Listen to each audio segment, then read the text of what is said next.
ગોપાળાનંદ સ્વામી પાસે એક ભાઈ આવ્યા કે સ્વામી દીકરી પરણાવવાની છે, કંઈક પૈસાની સગવડ કરી દો. સ્વામી કે કેટલા જોઈશે? કે સ્વામી 4,000 હશે વાંધો નહીં આવે. સ્વામી કે વિચાર કરી લે, 4,000 થઈ રહેશે. એ કે તો સ્વામી એક કામ કરો ને, આમ 8,000 ગોઠવણ કરતો. સ્વામી કે હજી વિચાર કરી લે, હું રાહ જોઉં છું, તું પછી કે.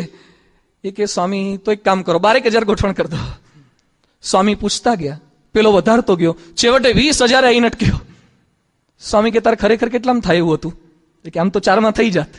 અતૃપ્તા માનવા સર્વે. આપણને પહેલા જયારે કેટલાકને 7,000 પગાર હતો ને, કે એકાદ 1,000 વધી જાય ને તો વાંધો નહીં આવે. એક વધ્યા પછી ફરતી પાછી એકની ઈચ્છા રહે છે ને, હજી પૈસો થોડોક આવે એવું અપેક્ષા રહ્યા કરે છે. કારણ કે બીજા સાથે સરખામણી, આ સરખામણી છે ને મોટે ભાગે આપણને આર્થિક દુઃખી કરે છે. બીજા આપણા કરતા સારા ઘર લોકોના બનવાના જ. તમે જે મોબાઈલ વાપરતા હશો એના કરતા સારો મોબાઈલ કોક લાવશે જ. તમે જે ભોગ ભોગવતા હશો જમવા કરવા, એના કરતા લોકો સારું ખાશે જ. તમારા કરતા સારા કપડા લોકો પહેરશે, તમારા કરતા સારા દાગીના પહેરશે, તમારા કરતા વધારે મોંઘા લગ્ન કરશે. કોઈક કરે એટલે મારે એ કરવાનું. સ્વામી કહે છે કે આપણા કરતા જે દુઃખી છે એનો વિચાર કરો. ગુણાતીતાનંદ સ્વામી આ વાત કરે છે કે આપણને 2 ટાઈમ ખાવા મળે છે, કેટલાકને ખાવા પણ નથી મળતું.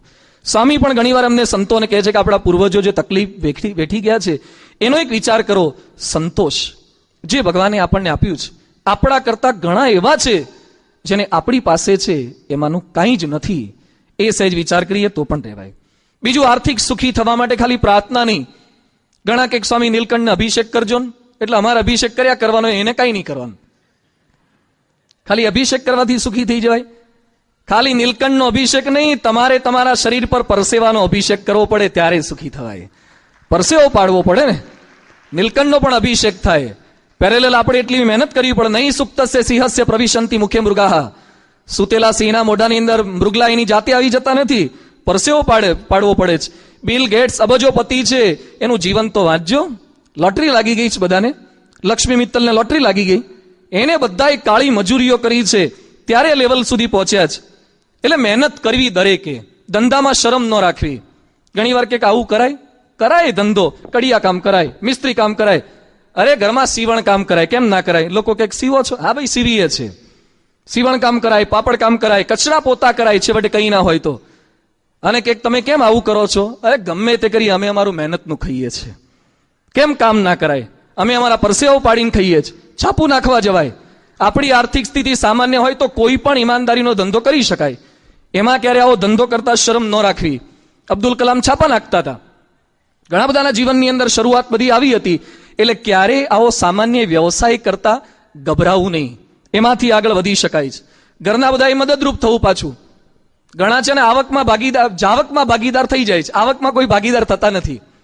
પગાર આવે એટલે બધા તૈયાર થઈ જાય, પણ પછી એને વધારો, ઇન્કમ કેમ વધે ઘરની, એટલે બધા હરિભક્તોએ સાથે બેસીને આ પણ ડિસ્કશન કરવું કે આપણી આર્થિક આવક કેમ વધી શકે, એ પણ વિચાર કરવાનો છે. તો આપણે સુખી થઈ શકીએ છીએ.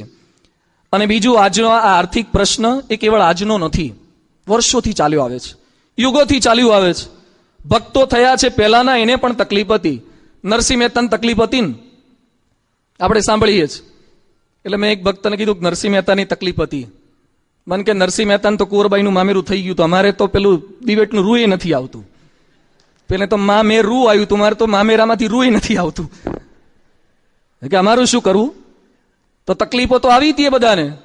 શ્રીજી મહારાજ આપણને સુખી કરવા માટે આ લોકોમાં આવ્યા હતા. શ્રીજી મહારાજે વરદાન માગી લીધા છે કે મારો હરિભક્ત અન્ન વસ્ત્ર કરીને દુઃખી ના થાય.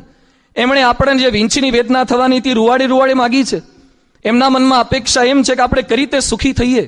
એટલે આપણને એક આદેશ શિક્ષાપત્રીમાં આપ્યો છે કે મારા હરિભક્તોને સુખી થવું હોય તો 10મો જે સુખી હોય, અને બહુ એટલી સ્થિતિ ન હોય તો 20મો ભાગ કાઢો, પણ આવકનો ભાગ કાઢો ચોક્કસ. તમે ગુણાતીતાનંદ સ્વામી તો કહેતા કે જેને સુખી થવું હોય દશોંદ કાઢજો, હરિભક્તોને રોટલા ખાવા હોય તો 10મો ભાગ કાઢજો. ગુણાતીતાનંદ સ્વામી થાણા ગલોલ ગામથી પસાર થતા હતા. જસા ગોર સ્વામી પાસે આવ્યા. આર્થિક સ્થિતિ બહુ ખરાબ હતી. સ્વામીએ પૂછ્યું, ભગત કેમ છે? એ કે સ્વામી બહુ ખરાબ છે. સ્વામી કે 10મો ભાગ કાઢો છો? અરે સ્વામી આર્થિક સ્થિતિ કેવી છે? સ્વામી કે લઈ આવો તમારા ઘરેથી બાજરો લઈ આવ્યા. સ્વામીએ થોડોક બાજરો લઈને સંતોન બધાને દીધો, પ્રસાદ જમ્યા, મોઢામાં નાખ્યો. સ્વામી કે આ બાજરાને હવે ખેતરમાં નાખી દેજો, થશે પાક. સ્વામી બાજરો નખાવડાયો અને પાક થયા. સ્વામી કે 10મો ભાગ ક્યારે કાઢવાનું ભૂલતા નહીં, અને સુખી થઈ ગયા. ગુણાતીત પરંપરાના મનમાં ઈશક આ રહ્યા કરે છે કે મારે બધાને સુખી કરવા છે. તેરા તુચકો અર્પણ જેવું છે. આપણે આપણી પાસેનું એમને આપી દઈએ છીએ એવું નહીં. અમદાવાદમાં પ્રોફેસર કાશીરામ દવે હતા, નાનાલાલના ગુરુ પ્રાધ્યાપક. એ કાશીરામ દવે જ્યારે પગાર આવે ત્યારે પગાર લઈને પહેલા જ અમદાવાદમાં કાલુપુર નરનારાયણના મંદિરે જાય. પગારની જેટલી કઈ આવક હોય એ બધું ત્યાં ભગવાનના ચરણોમાં મૂકે અને પછી ભગવાનને એમ કે આ બધો તમારો જ પગાર છે, મારે ઘર ખર્ચ માટે આટલો જોઈએ છે તો આપ રાજી થઈને આપતા હોય તો એટલો લઉં. ઘર ખર્ચનો લે એમાંથી બાકીનો બધો જ ભગવાનને અર્પણ કરી દેતા હતા. આવા પણ ભક્તો એ થયેલા જ. ઘણીવાર આપણે બોલીએ છીએ, આપણે પૂછીએ ને મકાન કોનું, કે સ્વામી બાપાનું. એ તો આપણને એટલું ફિટ થઈ ગયું છે ને. કોઈ પણ પૂછે ને કે કોનું, કે સ્વામી બાપાનું જ છે ને. બોલવામાં બાપાનું કહેવાય પણ આપવાનું થાય ત્યારે ના કે એટલું બધું નહીં, માપ હોય કે એ અઘરું જ. કારણ કે એટલી વાત આપણને સમજાઈ નથી. સુખી થવાય જ છે 100%, એ હકીકત છે. પણ આપણને લાગે કે અત્યારે તકલીફ છે તો પછી થોડીક તકલીફ મટે પછી કરીએ. કોઈકને ફ્રેક્ચર થયું હોય અને ફિઝિયોથેરાપિસ્ટ એક્સરસાઇઝ કરાવવા આવે, એટલે આમ હાથ પગ આમ વાળવા જાય, કસરત કરાવે, એ કે દુખે છે, રહેવા દો ને દુખે છે, આ દુખાવો મટે ને પછી કરવા આવજો. શું કે દુખાવો મટે પછી કસરત કરાવજો. કસરત ક્યારે કરવાની હોય? તમારા ચાલુ છે ને એની વચ્ચે જ કરવાની છે. દુખાવો મટે પછી નથી કરવાનો. એમ ઘણા કે સ્વામી સુખી થઈશું પછી આપશું. સુખી કરવા માટે તો આપવાનું છે. એના માટે આ સંકલ્પ કરવાનો છે. અને જેને જેને આપ્યું છે એ હરમેશ સુખી થયા છે. એવા ભક્તોની આખ્યાન, એ વાતો આપણે જોવાના છે. કેવા કેવા સંજોગોની અંદર એ લોકોએ આપ્યું છે. 10મો 20મો ભાગ ભગવાનની કૃપાથી આપણને બળ, બુદ્ધિ, શક્તિ જે કંઈ આપણે કમાઈએ છીએ એમનું આપેલું છે, એમની અર્પણ કરવાનું છે. સામાન્ય સ્થિતિના હરિભક્તોથી મોટા મોટા હરિભક્તો BAPS ની અંદર આ ધર્માદો ચોખ્ખો કાઢે છે. ધવલ કરીને એક છોકરો હતો, એના ફાધર ગુજરી ગયેલા હતા, એટલે એને કમાણી માટેની મમ્મી કચરા પોતા કરે, એણે ફ્રેન્ડશિપ બેલ્ટ બનાયા, એમાંથી 51 રૂપિયા કમાયો. અને અહીંયા સંતો પાસે આવ્યો કે સ્વામી 51 રૂપિયા કમાયો છે, એમાંથી 11 રૂપિયા ઠાકોરજીને આપવા છે. એના બાપ મૃત્યુ પામી ગયા છે, 51 રૂપિયાની ફ્રેન્ડશિપ બેલ્ટ બનાવે, એમાંથી 11 રૂપિયા ઠાકોરજીને અર્પણ કરે છે. અમે લીંબડી ગયા હતા, એક મુસ્લિમ હરિભક્ત છે સુલતાનભાઈ, મને મળ્યા. મને કે સ્વામી ધર્માદો તો કાઢું છું પણ મારે એક પ્રશ્ન છે. મેં કીધું પૂછો. મને કે અમારા ઘરે જે મહેમાન આવે અને અમારા દીકરા દીકરીને મહેમાન 5 રૂપિયા 10 રૂપિયા આપે એ પણ આવક જ કહેવાય ને, તો એમાંથી ભાગ કાઢવો જ જોઈએ ને. મેં કહ્યું શું આ મુસ્લિમ હરિભક્ત છે, એની આવકનો ભાગ તો કાઢતા, તેના ઘરે મહેમાન જે 10 રૂપિયા 15 રૂપિયા આપે. મેં કહ્યું તમે પણ કોકના ઘરે મહેમાન થાય ત્યારે તમારે આપવા ના પડે? મને કે ના ના એ તો આપશું, પણ આ આવક કહેવાય, ઘરમાં આવ્યું એટલે આવક જ કહેવાય. કોઈ પણ રીતે અમારે અર્પણ કરવું છે. આપણા રાજકોટમાં પણ એવા હજારો હરિભક્તો છે, બહુ જ રેગ્યુલર છે. કેટલાક હરિભક્તો પગાર લઈને સીધા અહીંયા જ આવે છે, ઠાકોરજીને અર્પણ કરે છે, ખૂબ રેગ્યુલર છે. ગમે તેવી આર્થિક સ્થિતિ કપરી હોય, વ્યાજવા લઈને એને પણ એ ઠાકોરજીને અર્પણ કરેલું છે.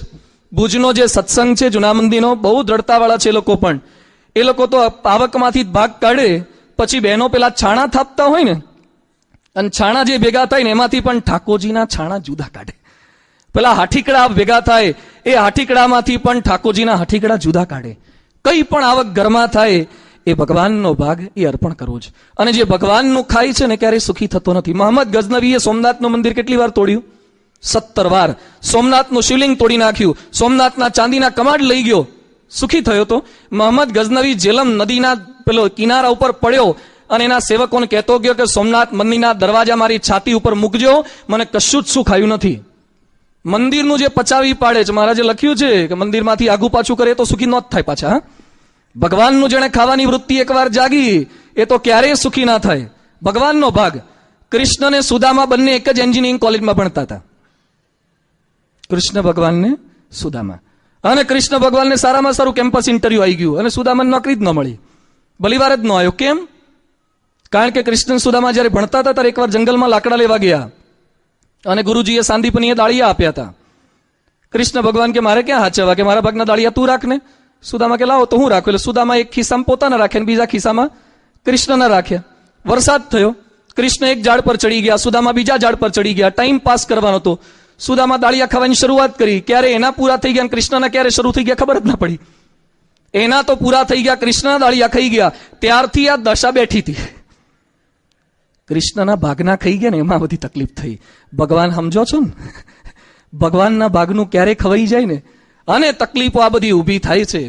એટલે ભગવાનનો ભાગ એ ચોખ્ખો આદેશ, આ ભગવાનનો આદેશ છે.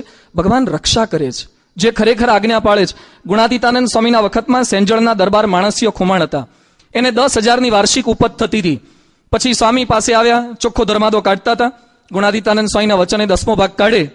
એકવાર એના ત્યાંથી એક મજૂર કામ કરતો હતો, એ છૂટો થયો. પછી આ માણસિયા ખુમાણને 2 લાખની બચત થઈ હતી.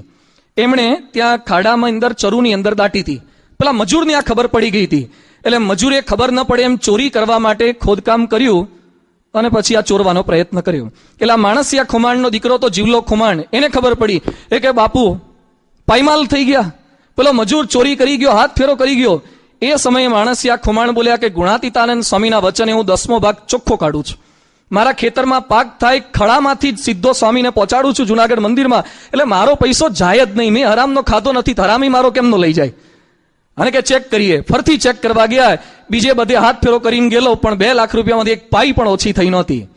ચોખ્ખો ભગવાનનો ભાગ કાઢીએ છે, એને કોઈ કશું કરી શકતું નથી, તો ભગવાનને અર્પણ કરવાનું છે.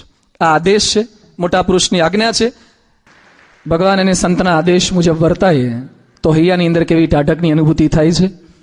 આપણા સૌની પણ આ જ અનુભૂતિ છે. ભગવાન અને સંત આપણને સુખી કરવા માગે છે, પણ કદાચ તાત્કાલિક એવું ફળ ન પણ દેખાય. જેમ ડોક્ટર સારા હોય, દવા સાચી હોય, આપણી દવા લીધી પણ હોય, છતાં પણ રોગમાં કોઈ ફેરફાર થતો નથી. ત્યારે વિચાર કરીએ કે કદાચ દવા લેવામાં આપણી ખામી હોય. દવા લેવામાં પણ ખામી ન હોય ત્યારે ગુણાતીતાનંદ સ્વામી લખ્યું છે કે ભગવાનનો મોકલેલો મોસલ હોય. એમ ભગવાન અને સંતની કંઈક આવી રુચિ રહ્યા કરતી હશે.